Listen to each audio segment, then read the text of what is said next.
This episode is sponsored by Deep Tropics, an immersive dance experience in the heart of Music City, Nashville, where party truly meets purpose. Known as the most sustainable festival in North America, Deep Tropics is an energetic celebration of culture, community, and the planet. Catch headliners like Chris Lake, Lane 8, Subtronics, and more August 15th and 16th. Don't escape your reality, create it. Use the link in our show notes for tickets and details.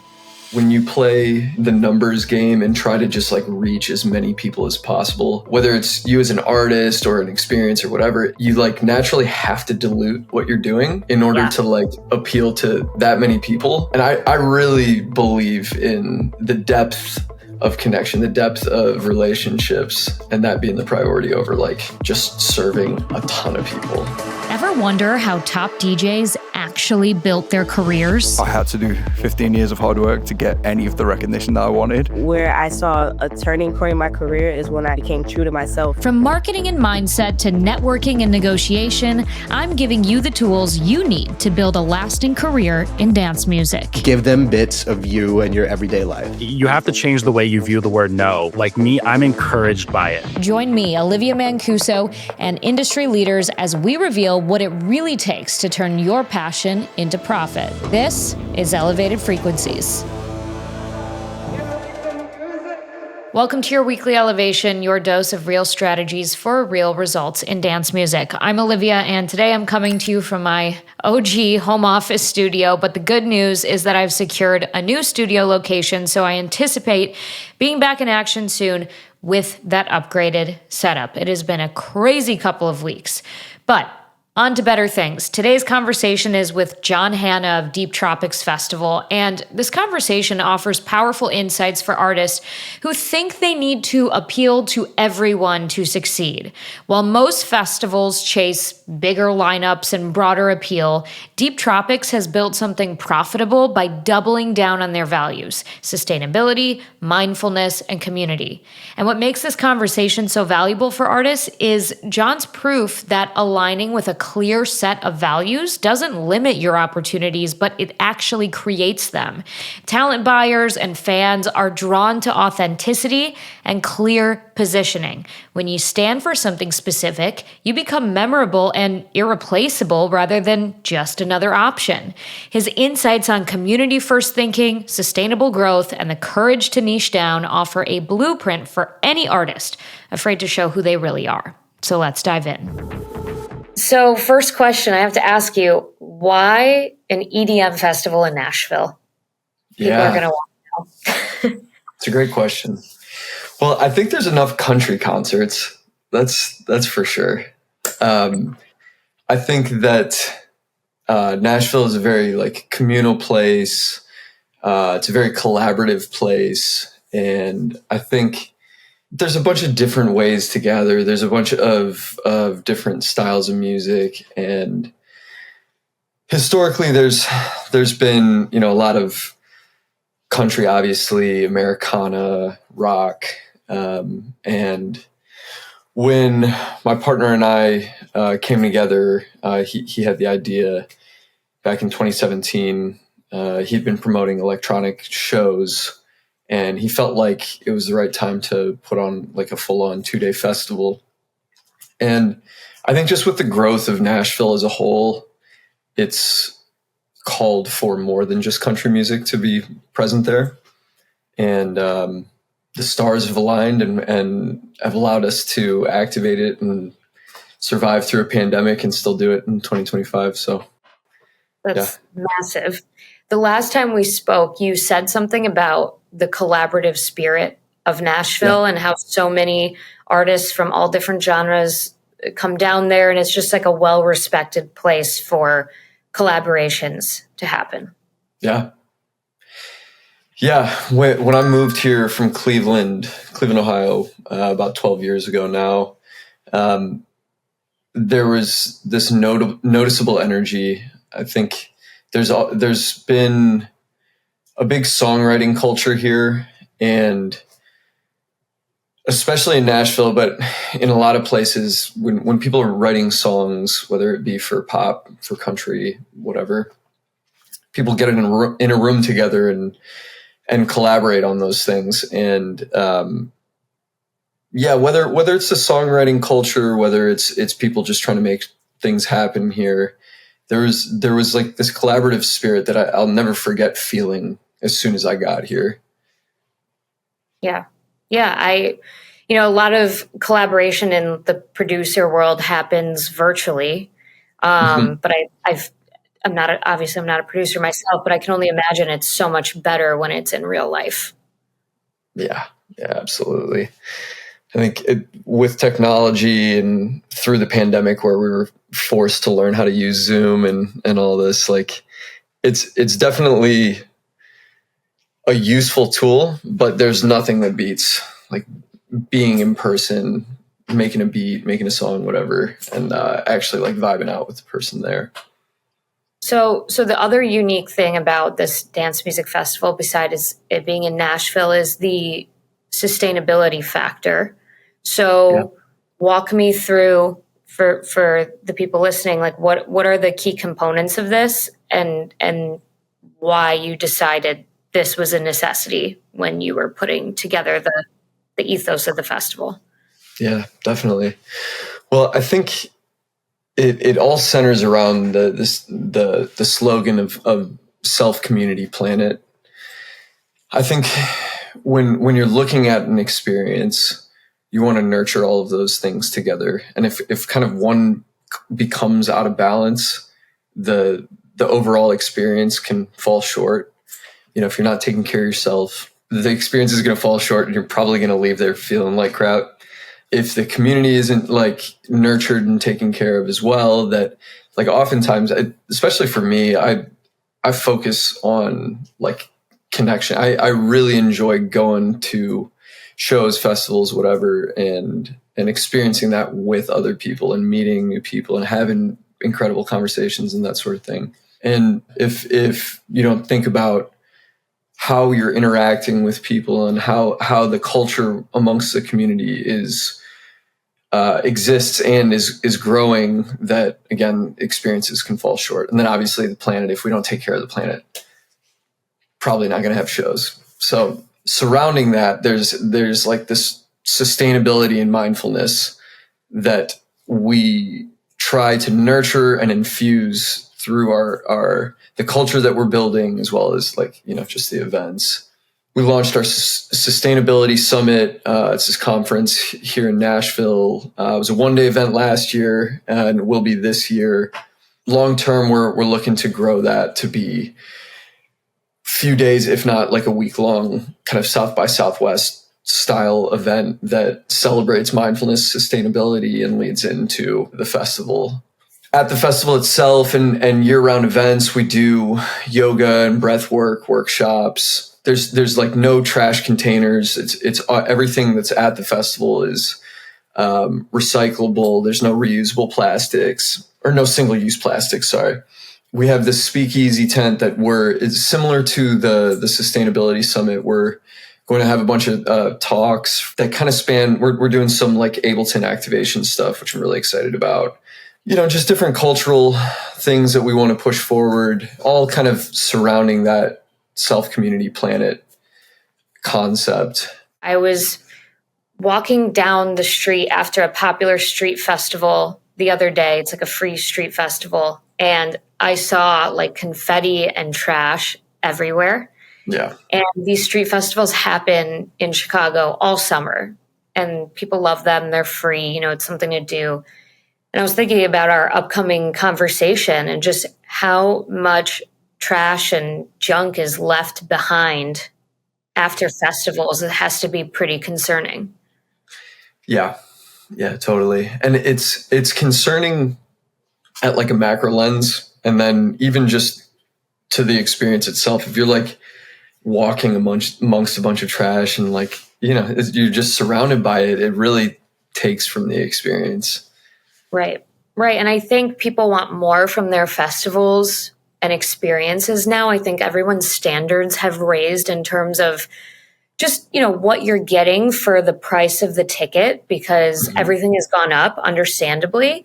And so you want, a place that's clean, and because that also signals like, oh, this is, an upscale, elevated experience. I'm paying, $200 to $500, whatever it may be, for a single day or a 3-day pass, like I don't want to be like kicking trash, around while I'm doing that.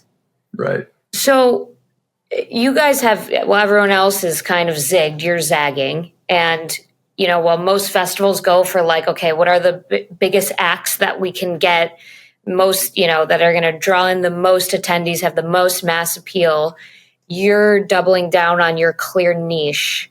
Talk to me about why that's important. Yeah.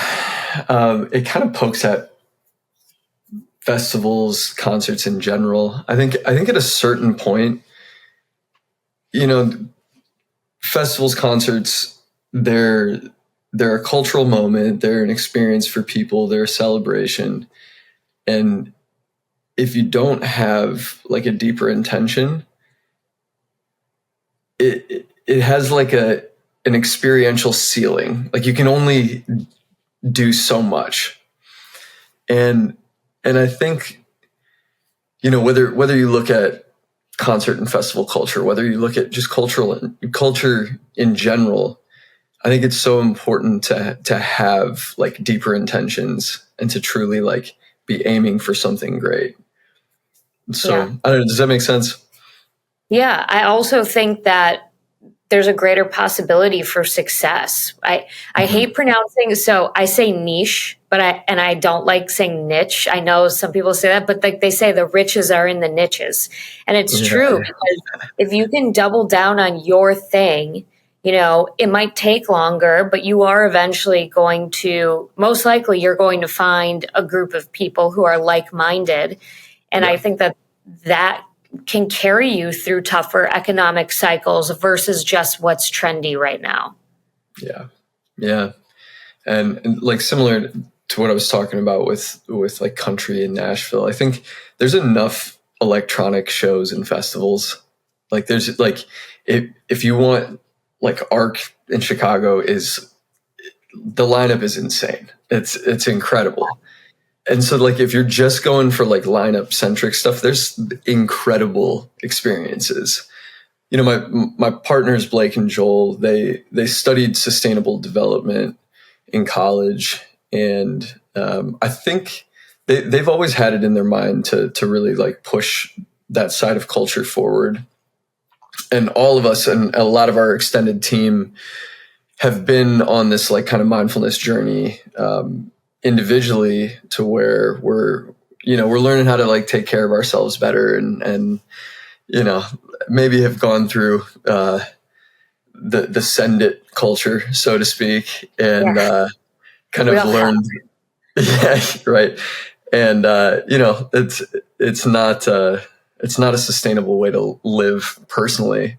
And so I think it's been in the back of our minds for a while, and we're especially in 2020, 25 really growing into it. Yeah. I think that's been a I don't want to say a trend, but people are a lot more aware now of just the harm in the nonstop partying, doing drugs with reckless abandon. It's just not there. It's a great thing that it's starting to infiltrate the dance music culture. So talk to me about like how this is helping you compete with some of those larger festivals in terms of market share and getting people to show up. Yeah, it definitely makes us unique when you look at the average festival, average electronic festival. The fact that, like we were talking about, it's clean, it's a pleasant experience on top of, going to see a lit set from MPH or Liney or, whoever. To the trends you're speaking of, I think there's a lot of people that whether are like moving away from booze, moving away from like any substances in general, looking for deeper connections, deeper experiences.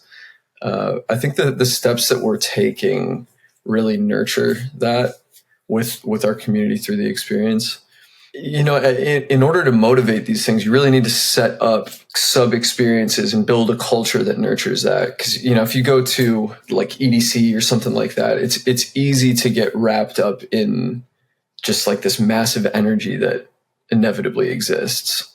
So are you saying that the attendees are all kind of aware that this is because I'm assuming you still sell alcohol, right? Oh yeah, totally. Yeah. And I don't think we want to be a necessarily like substance free Right. festival, but I think offering it and nurturing it as a part of the culture Right. Like is important. it's okay. Like this is a Yeah. space where it's celebrated and you don't have to feel pressured. That makes a lot of sense. So does this, obviously this affects the fans that you attract, but what about on the artist side when it comes to booking? Is there any sort of consideration for how an artist might align with the culture or who you're picking to be on the line? Yeah, I think, we're really growing. I can feel that this year now more than ever. You look at Chris Lake, who I think hasn't drank, at least. I don't know if he's fully sober, whatever. But Chris Lake, Will Clark is pretty outward about that. Lane 8. There's a bunch of people on the lineup that are becoming more and more vocal about like taking care of yourself. And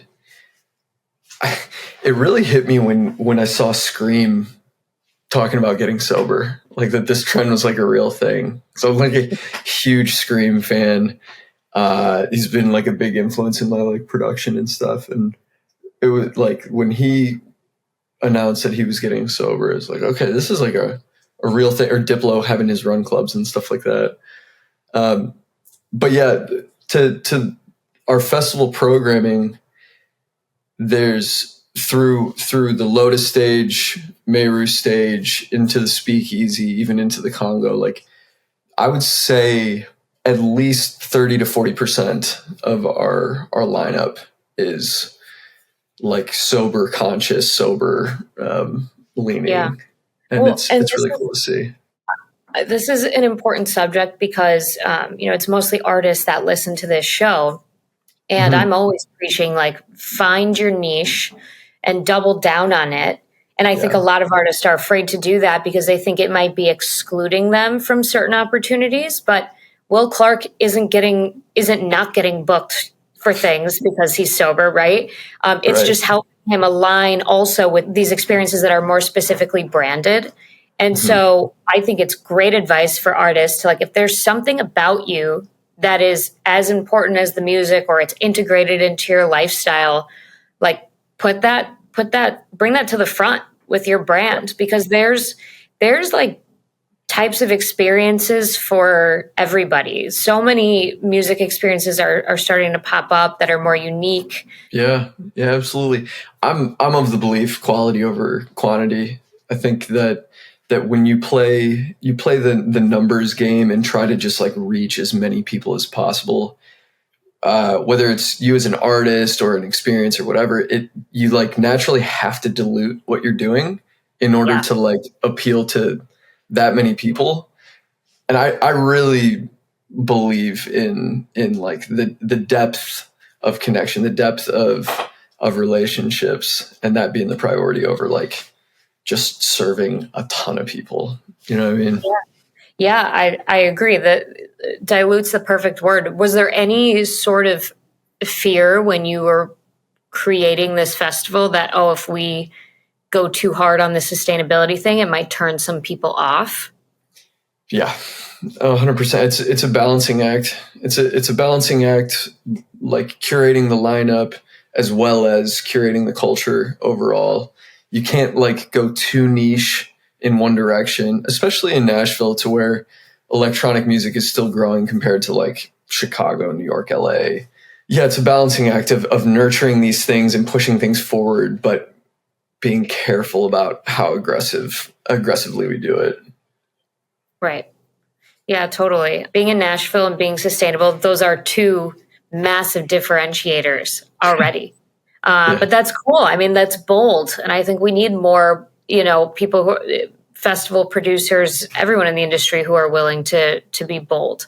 So talk to me about like the long-term benefit of building a community around these shared values versus just doing what's hot right now. Man, the long-term benefit of, I think nurturing these ideals into the culture surrounding what we're doing is kind of the step towards longevity, if that makes sense. I think in order to nurture a culture that can sustain over time, there needs to be a depth of intention and alignment surrounding that. Doing the thing that's hot right now, it doesn't bode well for the future. It's like that's happening right this second, rather than growing into something and growing a culture that is passionate about where you're heading, even if it's not, there yet. Does that make sense?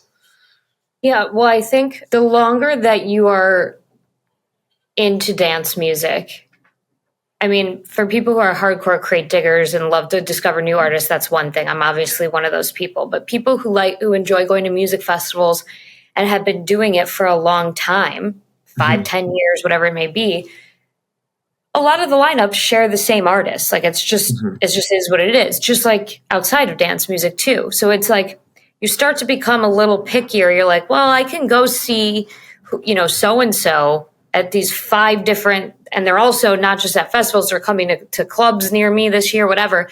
So there's got to be that something extra that's going to tip the scale for the fan. And that also applies to artists. And that's what we were talking about, oversaturation and dilution. It's like, you really have to have that something extra that's going to make people want to come out, and you have to do it intentionally so that they don't get sick of you. Yeah, totally. I got to be honest, there's a similar feeling that I have with just like clubs overall. Granted, there's some incredible productions happening currently in 2025, but on average, the club experience is kind of just mediocre to me.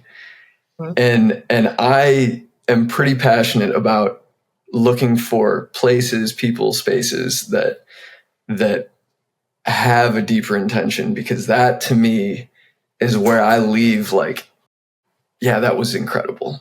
I agree. I felt that way 2 weeks ago now. I went to a local spot called Wax Vinyl, and it's owned by this couple that have been in the dance music, Lee Farmer. He's been a DJ in Chicago, vinyl and, non-vinyl DJ forever.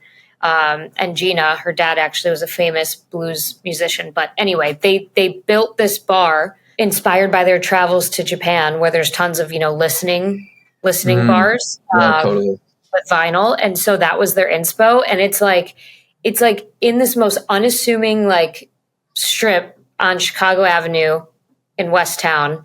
And it is such a vibe in there. And it's obviously all vinyl. And when I went 2 weeks ago, which was my first time going out in a really long time, there was the DJ was going from old house music to new to 90s R&B. And it was just I couldn't believe the diversity of people there from 21 to 60, every race, nationality represented, everyone vibing together. And I'm like, it was so memorable to me to have, it was just we were all there because we really, really wanted to be there, not because we wanted to be seen or because you know what I mean? And so that is what is required for me now as a fan of dance music since I was 15 years old, now 33. There needs to be something extra. Yeah. Yeah. And I think this is a really good conversation for event producers and artists alike. How can you provide that something extra? Yeah. Well, and that feeling, that desire and willingness to be present is so important, but it's so quickly lost these days. It feels like maybe the average kind of surface level electronic, because people can, if you have run of the mill CDJs and a USB and a mediocre sound system, you can do an electronic thing. But in order to really have that passion and desire to be present and to participate, it takes an incredible space. It takes a passionate group of people. It takes a dope selector who's going to, curate the vibe. It takes all of these things that, when done correctly, nurtures that. Yeah. So what would you say to an artist who has Deep Tropics on their vision board and would love to play at your festival someday? Are there certain things that you're looking for that signal that this would be a good fit to be on the lineup? Oh, that's a great question. Being a producer myself, I when people bring fresh production styles that's clear that they've worked on their craft and there's like kind of a tangible uniqueness to their sound and the experience that they're bringing. I think that's always exciting to me. And obviously it's always better when not only the music feels that way, but then it extends to the experience itself. Mm-hmm. As far as like stylistically, I can say, I'm super into UKG. I'm getting back into like deep dubstep stuff, drum and bass stuff. But that's just me personally. I think, and we really try not to just put what we want. It's really serving a community of people. And so like there's outside of like the things that really excite me, I think there's kind of a broader spectrum of genres of music. It's really just about like, positive energy, like a clear uniqueness and maybe that willingness to be present that we're talking about. Yeah, that's great advice. Okay. And then last question for the people who may be on the fence about going to Deep Tropics, as an attendee, convince them why they should come. Yeah. I'm super biased being that I'm an owner in the festival, but I think that our experience really stands out. I think the community of people that come there's like a certain warmth that's felt that in Nashville, but even specifically with our festival that, I constantly hear stories about people coming there solo and meeting friends, meeting their now partner, having this like fulfilling experience that they walk away, number one, feeling fulfilled, but also not, zombie land. Like I just sent it and drained for the next week. And that's the culture we're trying to build. I love that. That's the festival friends that I have made over the years that, even if I don't see them all the time because we live in different states, we keep up on social media.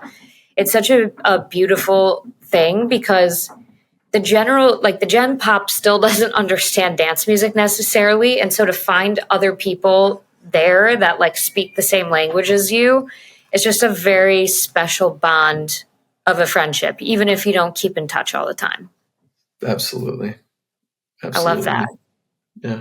I love that. Well, kudos to your whole team for, like I said, zigging when everyone else is zagging or zagging when everyone else is zigging. I think it's so cool to see independent producers like double down on putting something out there that is for a specific group, because there's a lot of, I think, with the economy the way it is, there's just a lot of fear around like what is sustainable financially. And you guys are proving that having a sustainable mission can also be sustainable financially. Yeah. Well, just want to say thanks so much for having me on. And for anyone listening, August 15th and 16th, if you're not doing anything, come pull up, come hang. Tons of music. We've got 4 stages. Like I was saying, we've got the Sustainability Summit, a bunch of wellness and like mindfulness workshops interwoven in through the entire experience. And whether that's your vibe or just like the music, I think there's something for everyone there.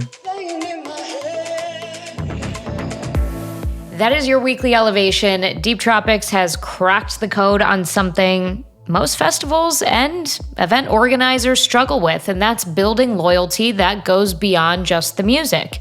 By staying true to their environmental mission and community values, they've created something that people want to be a part of, not just attend. John's journey proves that the riches really are in the niches. When you have the courage to stand for something specific, you attract the right people who become genuine advocates for what you're building. Remember, success in dance music isn't about luck, it's about strategy. I'll talk to you next week.